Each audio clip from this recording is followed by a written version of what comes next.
We decided that what we'd like to do today in conversations with all of you about our life together as a presbytery is to take those three areas that we told you way back in February, January, I can't remember, it was a decade ago, it feels like. But when we last gathered together, Minster Presbyterian Church, we each took an area that we were teasing out a little bit about some of the concerns, some of the challenges, and some of the exciting opportunities around pastoral, congregational, and community engagement and development. Of course, some of the things that we spoke about back then have changed. The world has changed, our lives have changed, and church has changed. But we still feel these three areas are the areas that comprise the life that we share together as church. And so today we want to speak about those three areas and about what we are observing and seeing during these last 6 months that we have been living in a global pandemic. I want to speak to you about pastoral development. What are we seeing in our pastors, in our clergy? Well, as was mentioned already, our pastors have demonstrated the ability to be flexible and move to a variety of platforms to provide worship. We have some of our churches, they're doing live streaming still. Some of them are doing taped offerings. Others are seeking alternative ways to provide pastoral care and engagements. Drive by in the parking lot. Of course, you know, having grown up in LA, saying drive by is not a very good thing, but this is a different sort of drive by. But really engaging in some creative ways of how to live into being a pastor. The reality is that none of our ordained clergy ever got any sort of preparation or education on how to lead in a pandemic. So I think it's pretty safe to say that these first 6 months, what we've seen is a lot of navigating and coordinating chaos. And now we're moving into a different phase. In the midst of managing chaos, our pastors have also realized, and this is what we just observe and we hear from them, is that they are working 2 to 3 times as much, exuding more energy, more time, for about half as much output, which means they're putting in 2 to 3 times as much work, and visible output of what you can actually see is about half of what you used to see before, because we're all locked away at home. There's an increasing challenge to be creative and innovative. Do we keep doing the same live stream worship that we've been doing for the last 6 months? Is it time to change it up? How do we do Bible studies? What about Advent? Thoughts about Christmas pageants, that constant having to think about what the next creative thing is going to be. There is, as always, a high expectation put on our pastors. Their congregants want quality, and they would like worship and Bible study and all those other things that come along with being church in their flavor. And so there's that juggling as well. There are limited study leave opportunities because of COVID. That is quite limited right now. And then layer on top of that an additional sense of isolation that pastors are feeling. And on that, many of our pastors are dealing with school-aged children. And we know what a challenge that has been for parents who are having to work at home and help their kids with schoolwork at home as well, and navigating a different kind of schedule. So all those are some of the stressors that we're seeing on our pastors. One of the things that we are also noticing is that there is also a desire to take this opportunity to do something different, to engage in a new way as church, to go into some of the hard conversations. Pastors are bringing up questions within themselves about why do we worship the way we worship? And why have we always done it this way? How can we be more connected when we're still socially distant? What's church all about if we can't get together physically? What if the people don't come back to the building once there's a vaccine? Why do we even need this property if people are tuning in via Zoom or Facebook? How are we being connected to our community? How effective have we been? And what does church membership mean if anyone can pop in and worship with you and listen to your sermon and they're 3,000 miles away? Pastors are dealing with this and asking these questions in a time when there are tensions around an upcoming contentious national election, where we are dealing with racial injustice, when they are dealing with an economy that is severely affecting many pockets of our communities, and the ongoing pandemic that, frankly, none of us can say when it's going to end. This can paint a pretty bleak picture. And what we've noticed is that this is taking a toll on our pastors. One of the things that we are very cognizant is that we have some pastors in our presbytery who are approaching burnout. And we need your help to ensure that that does not happen. We are currently working on a Sabbath resource that we want to be able to provide our pastors. So stay tuned. That's going to be rolled out soon. We want to make that available. We want to appeal to our ruling elders, sessions, deacons, to be aware of how their pastors are doing, to check in. COM, our Commission on Ministry, tries to fulfill that role, but there's a lot of ministers in this presbytery, and we need to continue to do that. We want to be an encouragement to our pastors, but we recognize that this is a really difficult time.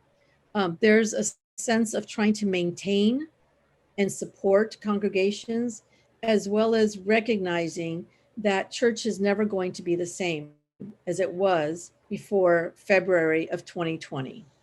And there is lament in that, and also the recognition that this is an opportunity to do something new, that maybe this is indeed our second Reformation. And we don't want to be caught unaware of that. Those are some of the things that we are recognizing with our pastoral leadership. I'd like to turn it over now to Scott, who's going to talk about the congregational development. Okay, thank you. So this is the first time that we've been together since the announcement that we made back in March that unfortunately we should probably not be getting together anymore for in-person worship, which I have to say was a lot of months of monitoring the pandemic and monitoring the response, and was not an easy conclusion to come to. And we've been very appreciative of the presbytery's understanding and adaptation to a very difficult situation, like Eliana says, one that none of us have dealt with before. Since that time, we've basically spent all of our time kind of in a different mode. I would say in a crisis mode, in an adaptation mode, and we've noticed some things. And Eliana's observations about leadership, I see as well. So I want to share a few reflections about how this has affected our congregations. And I'm going to ask you in a few moments if you want to use the chat to give a few of your comments, and we'll just use that as little experiment as to a little bit of a talk back. So we'll see how that goes as well. So some things that we've noticed, or I've noticed, adaptation and adjustment. Congregations did adjust very quickly, many exploring online worship for the first time. And everyone has their own way of doing worship and ministering to their congregations right now. It's not one size fits all. Some stream a whole service online. Some do a whole service on Zoom. Some use other platforms. Some stream a shorter service online and on other platforms. For some, worship is public. For others, it's by invitation. And we've talked about Zoom bombing. So, those are real issues. Some include music in their worship, some don't. Many include members from their congregation in the online version of worship. And many pastors have shorter messages or sermons. Please hold your applause. Almost all are realizing that online worship takes a ton of time to put together. Some are questioning whether all that time is worth it when there's so much need in our communities for care and concern. So in this second or third wave of the pandemic, I don't know which wave we're in, some are putting more time into community service than worship. That is an actual live conversation right now. Bible studies and prayer groups have moved online, and whatever programming remains in our churches, all that is online or by phone or via email. Very little of it is in person, but some is in person. And some congregations are meeting in small groups in person for worship, but that's the exception, not the rule. I'd say another observation about worship that we're gleaning from other parts of the country is that we're hearing that even as some churches get back together again, they're discovering that less than half of their congregation is coming back to worship. And many are saying that they need to keep online worship going for them to continue to participate. So this whole virtual worship is with us to stay. In fact, I would say that it may be the new standard or expectation for churches going forward. And of course, the social distancing challenges that are most acute are around visitations, around pastoral care, and memorials. So those are some things that we've noticed around congregations, and I've given you kind of a list. What are some things you've observed, if you want to put anything in the chat? Does this ring true? Are there some things you'd add?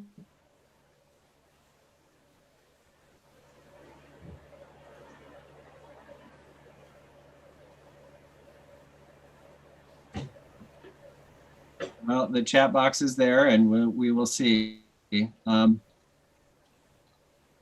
So Amy mentions that since Zooming, more of our elderly are regularly attending now. Zoom fatigue is certainly an issue. Heidi, yes. Members are also nearing burnout. Thank you. Not just pastors. Yep. Participants on Zoom from people beyond our local geography. Yep. Very appreciative of all the hard work pastors and worship staff have put in. Worship on Zoom is intimate for us as a congregation. We've had consistent attendance of folks from states like Hawaii, the Midwest, and the East Coast. Now that's all kind of new and interesting, isn't it?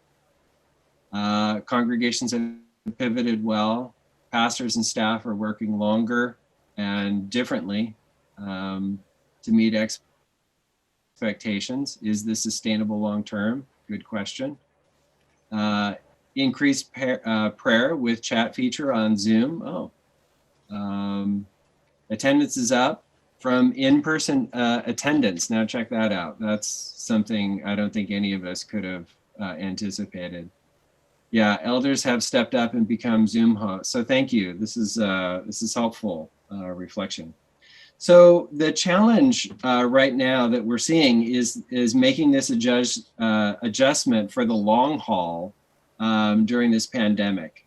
COVID has affected our emotional, spiritual, and even physical well-being. And of course, we're eager to get back together, but we know that getting back together in person increases our risks to our friends and neighbors. So we continue to adapt our fall programming as well as our expectations for the year, because we really don't know when we'll be able to freely move about the cabin. So, I mean, just to emphasize what Eliana says, this is not easy, and there's no one pastor I know that has any experience in leading a church through a pandemic, and we're all doing this for the first time, and it's mentally and spiritually taxing. And I would add, it has caught up with all of us. We're tired, and we don't want to show it, so we say we're fine, but there's a lot going on underneath the surface. So I would encourage you all as elders, and I know that you're fatigued as well, but I would encourage you to give your pastors and sessions and staff a lot of space and grace. If there's a stress point right now in our church structure, it's not in the budget, which is where I thought we'd find it. It's in the people leading our churches. And you'll just have to trust me on this. There is a tidal wave of fatigue out there right now, and there's no let up in sight. So to use a jazz term, less is more right now.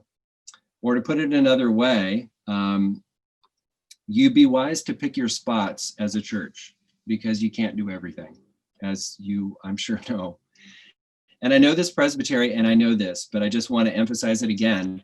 It might not be a bad idea to scale back and pick the things you want to focus on right now and let the rest go. You can always pick it up later if you need to. Because burnout is right around the corner for a number of our pastors and staff members, and as some of you said, as elders as well. So think of scaling back expectations, programs, demands for time, and exercising some pastoral care and concern for your pastors and elders as they try to find the stamina to keep leading for the long haul. Finances recover, but I don't see too many people recover from burnout. And so as Paul says, be kind to one another. I want to touch on finances just a little bit. If there is a financial storm coming, it hasn't happened yet. We're feeling the effects of COVID for sure, but congregations have rallied in this first phase of the pandemic. The Paycheck Protection Program has helped, but we have yet to see how this is all going to play out. If I were to summarize the first 6 months of COVID financially, this first 6-month phase has seen about a 10% drop in income or giving, which isn't bad. And when we offset that with reduced expenses, we have a small financial hit for churches generally. Again, this is just kind of an observation. With this caveat, though, that the hit has been harder for churches with preschools and significant rental income from outside the church. So if there is a financial concern, it seems to have shifted to next year. With a faltering economy, a contentious election in November, and little end in sight for this global pandemic, it seems prudent to anticipate some financial instability for 2021. And I know many of you have your eyes on this. So I'd be curious, again, using the chat function, for those looking at your church finances, in a word or two, how would you describe your financial outlook right now?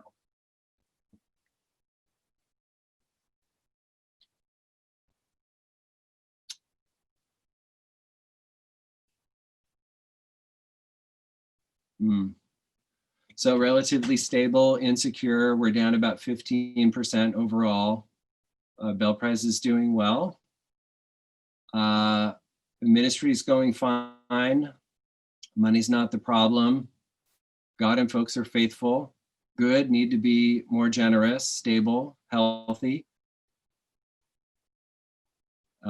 Giving is up, but I don't know why or how long, right? That's a common comment. finding some resources outside of monthly giving, right? Yeah. Very solid, but worried about upcoming stewardship drive. Yeah, that's something that usually happens in the fall, right? Yeah, so this seems pretty consistent with what we've heard. People are so full financial reserves. That's great. So again, a concern of ours at the beginning of COVID was actually financial, and so far that hasn't played out the way some of us anticipated, which is great news. So praise be to God for that. I do want to mention a few things that we've done in the presbytery to address this. The executive board acted quickly to address the financial concerns. At the start of the pandemic, we waived 3 months of per capita. We created the COVID emergency grant, and we're in the process of creating a COVID community relief grant. So I'm sure you're familiar with the per capita waiver. It's just what it sounds like.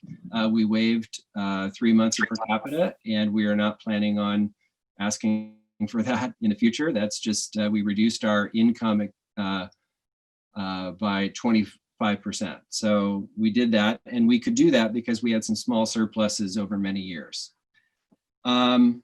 The COVID emergency grant is a $5,000 grant to any church that has financial need this year due to COVID, which is just about everyone, but some more than others. And this is still available to Seattle Presbytery churches and new worshiping communities. Thus far, we've granted $40,000 to about 8 different churches. A new grant that we're working on is the COVID community grant. Many of you mentioned work that you're doing in the communities, and we want to support that as a presbytery because that need is great. And so we're working on a community grant, which should be announced shortly by the executive board. And so we'll send out an announcement via e-news. This does bring us to an action item, and I'll just mention this briefly. The COVID emergency grant was not in our budget, as you well know. And so we did adjust our budget, our grant budget, based on the kind of financial instability. And so if you approve the executive board's action item, we're basically reducing our grant budget, and we're adding $100,000 for the COVID emergency grant and the community grants. And we just thought that that was a prudent thing to do. We've already spent some of the money, so if you don't approve it, this could be a challenge, but we're hopeful. I'm going to mention one last thing as I hand it off to Tali. We've talked a lot about congregational transformation, and even though the world changed in March, we kept having conversations about it, and we still have money set aside to support it. But we also started some other really important conversations in our presbytery around race and equity. And so Tali was aware of the Thriving Community, Thriving Congregational Initiative from Lilly. And he put together, with staff help and some outside help and with the support of our executive board, a grant that would be a 5-year grant for $1 million to support the transformational efforts, congregational transformation efforts in Seattle Presbytery. It's rather unprecedented, I think, that a presbytery would apply for that. Mostly institutions and universities get those grants. But we thought that we've spent a good amount of time setting the stage for that and for some good work as a presbytery. And so whether we get the grant or not, the work that we've done to synthesize and sync up all these conversations and to have a plan as we move forward is really a major effort. And I want to recognize Tali for the hard work that he put into that. Having said that, we did just hear back from Lilly, and I'll hand it off to Tali for his presentation. Thank you, Scott. That's some handoff. I feel like I feel like I've entered the ring. No, thank you, and it's good to be a part of everyone's evening tonight and to share this space. As Scott noted, we did apply.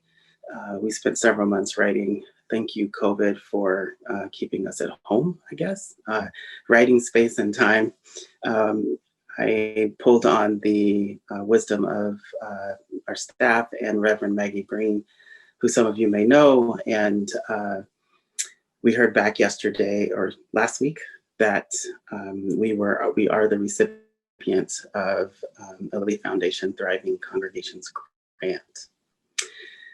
It is for $995,000, so something like that, something like that. And there is money built into this for congregations to do the work.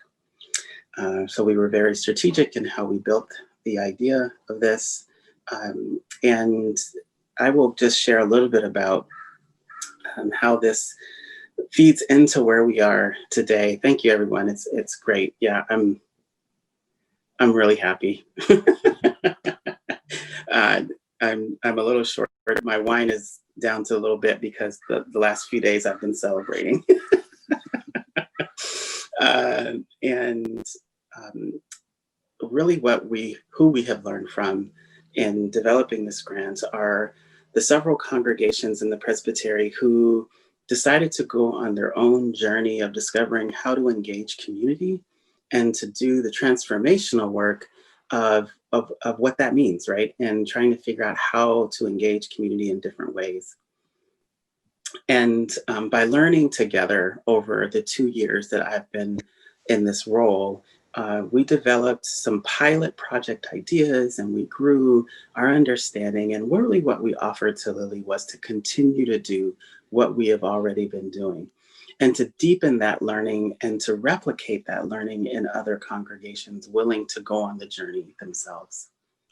And I think part of what we did not know at that time we were writing was the idea that social change would include systems change, and that would be so prevalent in the global conversations, let alone church conversations, congregational conversations.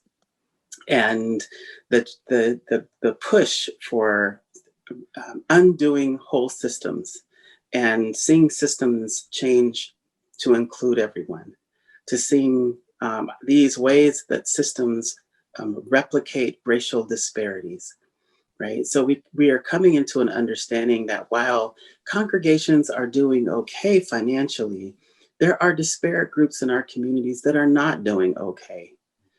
They have lost jobs, they have lost family members, they have lost health, insurance, they are dying at a disproportional rate, and they're not doing okay. And in the midst of thinking about that and what that means, and here we are receiving nearly $1 million to do this work while the world is, and these communities in particular, are struggling on all levels. I was very reflective on what that means. And I want to share just what a piece of a reflection that I wrote recently that I think might be helpful to how conflicted this space might be. And while I am completely celebratory for the work we're doing and what God is doing, I think there is a pause in me as well, right? That here we are with resources and people are giving and we receive this transformational Thriving's congregational grant. And I'm having conversations with people in the community about how life is so hard and so different in my neighborhood. And where people are locating community with the church not meeting in different neighborhoods around our region. And so I reflected recently on Matthew 21, and I just want to share it with you in talking about what it means for us to do this work. I want to say this because I think it might be important to understand that the conflict of of passion of the Christ, right? The doing something profoundly moving and yet being in great pain is where this sits for me, right? It's totally celebratory about these churches over the last 2 years in our presbytery who have tried to grind out what it means to be community beyond the four walls of the church. Watching COVID come in and watching some of them receive resources and figure out how to do faith-based organizing and restructuring the way they do their work, and watching their previously developed relationships produce opportunities during a pandemic. Celebrating all of that with this grant and yet being in pain at the same time. And I'll share with you why. And this is the nature of doing this work well, I think. I don't think you do community development always cheering that everyone's needs have been met. I think sometimes you realize some folks' needs have been met and some folks have been left out. Acts kind of two-way. Some folks just didn't get the service yet. They didn't get the food, they didn't get the opportunity. And so while you're celebrating, at the same time, you carry this longing in your spirit. And so I'll share this with you. Recently, our church community gathered in the parking lot, Lake B of the campus together. And we were adding new members and celebrating that. And we were seeing each other for the first time, spaced out all over our big parking lot. And I think we are reflecting deeply as a pastoral team, as a group of leaders, trying to figure out what it means to enter the building again.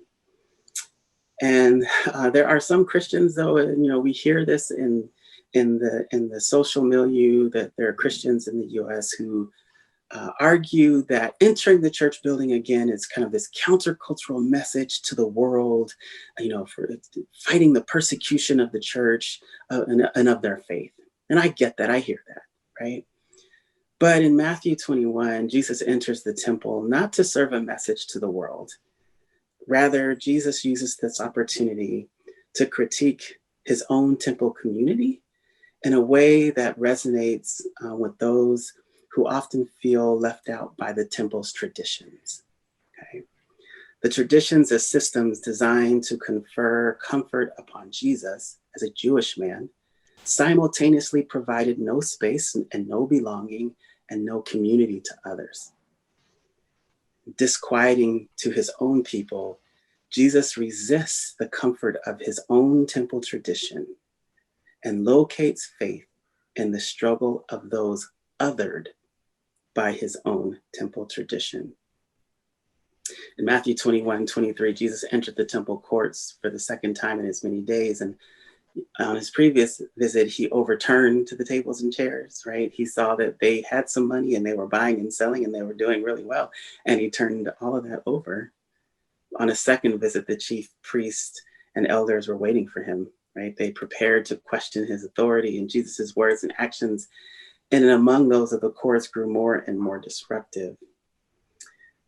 Jesus was challenging the traditions and customs that work to confer space and belonging and community to some, but not others. And as a Jewish man, with a Jewish family, right, Jesus was raised with this awareness of the temple court traditions and cultural norms, yet he chose to disrupt them, even though they conferred comfort and status upon his personhood. He chose to disrupt them. Now, I struggle with this as a ministry practice, okay? But I'm learning how to embody Jesus's practice of disruptively entering spaces that confer comfort and status upon my personhood while they exclude others. Now, admittedly, right, as a Black man, those affirming and comfortable spaces are few and far between right now in the United States. But they do exist, right? This practice of disruption is an act of resistance that identifies me with those for whom the traditions and cultural norms that provide me comfort and a sense of belonging or community, but don't provide them to others who have a different kind of social status, or social identity even, right? In the end, Jesus' acts lead him to identify with those outside the temple.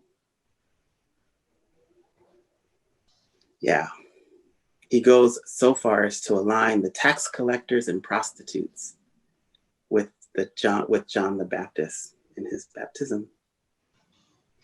See, Jesus' act of disruption should raise this question for some of us. Who are those in our communities of which the traditions and systems confer no space and no belonging? In COVID times, we are seeing this question come from the community. Activist organizations are saying, there are no places that confer belonging on us. We are fighting to fund our own liberation. Well, John Powell, a noted educator on othering and belonging, he said this. He preaches that to deny people full participation in society or to refuse to see their divine agency within them is to other them. So Jesus walks into the temple and refuses to other tax collectors and prostitutes to the chief priest. Instead, he locates for the temple audience the divine in them. As I envision myself outside our church building, listening to the narratives in my head of entering the building for our own comfort, or as a countercultural message to stand up for our faith against the world that would shut down the church, this is where the doubt comes, right? This is where the doubt comes. So to be clear, enduring a pandemic is in no way equal to Jesus knowing he will face persecution and crucifixion by the same tradition designed to comfort him. But maybe that's the point. Nonetheless, whether persecution or pandemic, I do not want to critique the comfort and community congregants long for in entering the building. But I'm trying to find a way to locate my faith in the faith of those othered by our own church culture and community. Honestly, I would love to find an easier theology. But doing community work, as some of you have noted who have been doing this kind of thing, it is about finding where God is showing up in people outside of the temple traditions and the places that confer comfort and belonging on us. And it's looking to how we can find that space beyond ourselves. I think what the grant for me does is help me to see that there are more opportunities for us to get this right. And we thank God for that. But we do it with joy and pain.